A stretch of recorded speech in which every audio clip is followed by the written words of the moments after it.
সংগ্রামী মহাসচিব বিদ্যা ফখরুল ইসলাম আলমগীর এবং কেন্দ্রীয় সংসদের অন্যান্য নেতৃবৃন্দ, আমার প্রাণপ্রিয় বিদ্যাপীঠ তেজগাঁও কলেজ ছাত্রদলের সংগ্রামী সভাপতি ফয়সাল দেওয়ান এবং সিনিয়র যুগ্ম সাধারণ সম্পাদক মাসির হোসেন সাগর, ১ নম্বর সহসভাপতি ইসমাইল হোসেন সহ যুগ্ম সাধারণ সম্পাদক সুয়েল হোসেন রাজ সহ প্রধানমন্ত্রী সহ অন্যান্য নেতৃবৃন্দকে তাদের সংগ্রামী শুভেচ্ছা ও অভিনন্দন।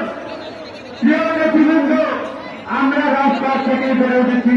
রাজপথই আমাদের ঠিকানা। রাজপথই মোকাবেলা করতে গেলে সন্ত্রাস হিসেবে দেখেন ছাত্রলীগকে। আমরা তেজগাঁও ছাত্র দলের পক্ষ থেকে জানাতে চাই, অতীতের নয়, আমরা তেজগাঁও কলেজ ছাত্র দল কেন্দ্রীয় সংসদের যে কোনো নির্দেশনা বাস্তবায়নের জন্য রাজপথে থেকে দুর্বার আন্দোলন গড়ে তুলবে ইনশাআল্লাহ। এবং রাজপথে থেকে এই সরকার হাসিনার পতন ঘটিয়ে একটি জাতীয় বিষয় গঠন করবে ইনশাআল্লাহ।